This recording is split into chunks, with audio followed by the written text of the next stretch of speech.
Hello everyone, you are watching the futurism by Adil Hamza. और आज का हमारा टॉपिक है आर्टिफिशियल इंटेलिजेंस क्या होता है, what is artificial intelligence, Pakistan में आर्टिफिशियल इंटेलिजेंस का स्कोप और रिक्वायरमेंट्स इसकी, हम एडमिशन लेने के लिए और हमें आर्टिफिशियल इंटेलिजेंस यानी एआई पढ़ने के लिए किन किन सब्जेक्ट्स की ज़रूरत पड़ेगी, हम क्या क्या पढ़ेंगे, क्या क्या चीज़ें फेस करेंगे और वो कौन सी ऐसी जॉब्स हैं जो फ्यूचर में एआई के साथ रिप्लेस हो जाएंगी यानी जिनकी जगह एआई ले लेगी। इसीलिए कहा जाता है कि आर्टिफिशियल इंटेलिजेंस एक ख़तरनाक फील्ड भी है। ये दो मशहूर लोगों की सेइंग्स भी हैं, उनके कहावत जो मैं आगे जाके आपको बताऊंगा, तो वीडियो पूरी देखिएगा एंड तक। अब हम शुरू करते हैं। सबसे पहले हम देखते हैं आर्टिफिशियल इंटेलिजेंस। इंटेलिजेंस क्या होता है? कोई भी ऐसी चीज़ जो खुद से प्लान कर सके, जिसकी अपनी मेमोरी हो, कॉन्शियसनेस हो, सेल्फ अवेयरनेस हो, जिसके अंदर जो खुद से कोई चीज़ मैनेज कर सके, कोई कॉम्प्लेक्स प्रॉब्लम का सलूशन निकाल सके, उसे हम कहते हैं इंटेलिजेंट। तो आर्टिफिशियल इंटेलिजेंस एक अटैम्प्ट है, किसी भी चीज़ या सिस्टम को इंटेलिजेंट बनाना आर्टिफिशियल इंटेलिजेंस होता है। नेचुरल इंटेलिजेंस होती है जो हमारी असल जैसे हम लोग इंसान हैं, तो ये नेचुरल इंटेलिजेंस है। इसी तरह किसी ऐसी चीज़ को या ऐसे सिस्टम को बनाना जो खुद से कोई काम कर सके, वो आर्टिफिशियल इंटेलिजेंस यानी कि नकली या मसनूई जहानत होती है। तो अब हम देखेंगे कि हमें आर्टिफिशियल इंटेलिजेंस पढ़ने के लिए किन किन सब्जेक्ट्स की ज़रूरत पड़ती है। तो आर्टिफिशियल इंटेलिजेंस पढ़ने के लिए हमें basic level math, statistics, algebra, linear algebra और उसके बाद फिज़िक्स और इंजीनियरिंग और रोबोटिक्स और प्रोग्रामिंग, कोडिंग और कंप्यूटर साइंस, ये तीन चीज़ें हैं जो हमें पढ़नी पड़ती हैं।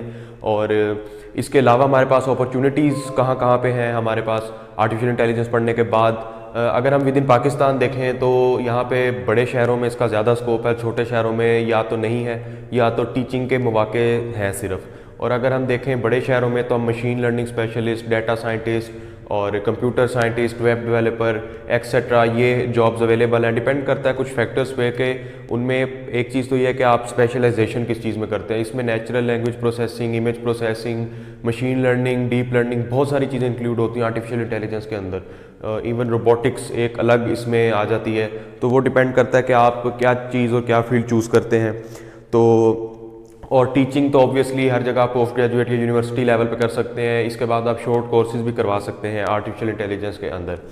अब हम देखते हैं कि कौन सी वो जॉब्स हैं जो फ्यूचर में एआई के साथ रिप्लेस हो जाएंगी, आर्टिफिशियल इंटेलिजेंस के साथ रिप्लेस हो जाएंगी। उनमें है कोरियर्स, हमारी लॉजिस्टिक्स। इसकी एक बहुत अच्छी एग्जांपल है अमेज़ॉन। अमेज़ॉन का तो आप सबको पता होगा, एक e commerce, top one e commerce website है। उन्होंने क्या किया है कि उन्होंने एक बहुत फास्ट डिलीवरी सिस्टम बनाया, ड्रोन डिलीवरी सिस्टम। जब भी किसी कस्टमर का ऑर्डर आता है, वो उस पैकेज को तैयार करते हैं, ड्रोन पे अटैच करते हैं और कस्टमर के पास एक क्यूआर कोड होता है, वो उसको स्कैन करता है। जब वो लोकेशन पे पहुंचता है तो एक्चुअली ये सारे एल्गोरिदम्स के ऊपर काम हो रहा होता है। एल्गोरिदम्स क्या होते हैं? एक सेट ऑफ इंस्ट्रक्शंस या कोई वैल्यूज़ जो आपने एज ए इनपुट देनी है किसी सिस्टम को इंटेलिजेंट बनाने के लिए, एक प्रॉपर मैनरफुल वे में इंस्ट्रक्शंस आपने देनी है, वो एल्गोरिदम्स होते हैं। कोई भी हमारा सिस्टम है आर्टिफिशियल इंटेलिजेंस पे काम कर रहा है, वो एल्गोरिदम्स के थ्रू काम कर रहा है। आपने वो एल्गोरिदम्स के थ्रू उसको इंस्ट्रक्शन देनी है। तो वो एल्गोरिदम उसका ऐसा बनाया होता है ड्रोन का कि वो लोकेशन पे जाता है मैप्स के ज़रिए, उस कस्टमर तक वो ड्रॉप होता है। वो देखता है कि यही लोकेशन है, कस्टमर उसको स्कैन करता है, वो ड्रॉप कर देता है उसके पैकेज को। अगर उसकी बैटरी ख़त्म हो जाए, ऑब्वियसली पावर चाहिए उसको ऑपरेट करने के लिए, तो पोल्स जगह जगह बने हुए हैं वहाँ पे जहाँ पे वो ऑपरेट कर रहा है, वहाँ पे वो खुद ही एडजस्ट हो जाता है जाके अपने स्टैंड पे और वहाँ पे वो चार्ज हो जाता है। तो ये एक एग्जांपल थी। उसके बाद हमारे पास एल्गोरिदम स्पेशलिस्ट भी एक अच्छी जॉब है। और अगर हम देखें तो और किस चीज़ को रिप्लेस करेगी? फार्मेसीज़ में फार्मासिस्ट्स को रिप्लेस कर देगी एआई। वहाँ पे सारा जो है ऑटोमाइजेशन हो जाएगी। एक्चुअली आर्टिफिशियल इंटेलिजेंस एक ऑटोमाइजेशन का दूसरा नाम है कि हमने हर चीज़ को ऑटोमाइज़ करना है अपनी आसानी के लिए। और हमारे जो रोज़ ज़िंदगी के रोज़मर्रा के काम हैं उनको हम आसान बनाएं ताकि हमें खुद से कुछ ना करना पड़े, हम मशीन या कंप्यूटर से वो काम ले सकें। और कंप्यूटर सपोर्ट स्पेशलिस्ट और इसमें हमारे रिसेप्शनिस्ट आ जाते हैं आर्टिफिशियल इंटेलिजेंस जिस चीज़ों को रिप्लेस करेगी। और भी जॉब्स हैं लेकिन ये कुछ मेजर थी जो मैं आपको बताना ज़रूरी समझ रहा था। तो अब हम देखते हैं कुछ मशहूर सेइंग्स जो कि प्रोफेसर स्टीफन हॉकिंग, एक मशहूर इंग्लिश थ्योरेटिकल फिजिसिस्ट थे, उन्होंने कहा था कि AI could be worst event in history of civilisation, it will replace mankind. कि ये बहुत ख़तरनाक हो सकती है। ऑब्वियसली इसकी एक अच्छी एग्जांपल है कि एक्चुअली हम आर्टिफिशियल इंटेलिजेंस में क्या कर रहे हैं, एक इंटेलिजेंट सिस्टम या एक इंटेलिजेंट रोबोट फॉर एग्जाम्पल तैयार कर रहे हैं। तो वो हमारा कॉम्पिटिटर है। किसी भी मार्केट में, किसी भी जगह जो कॉम्पिटिटर होता है उससे हमेशा इंसान को ख़तरा होता है। कि वो हमें कम्पीट ना कर जाए।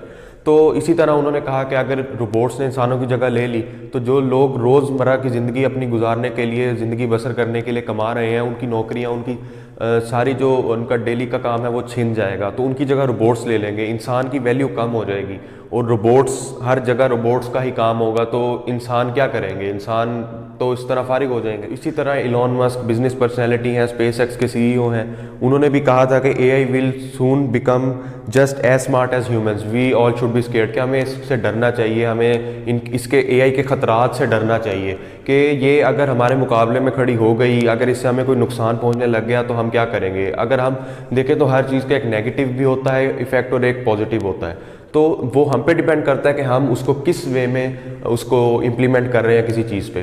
तो AI अगर एक जगह देखा जाए तो ऑटोमाइजेशन कर रही है, एक्चुअली आर्टिफिशियल इंटेलिजेंस ऑटोमाइजेशन का दूसरा नाम है। हमने अपनी आसानी के लिए ऐसी मशीन्स, इंटेलिजेंट सिस्टम्स बनाने जो हमारी मदद करें, हमारा काम आसान करें।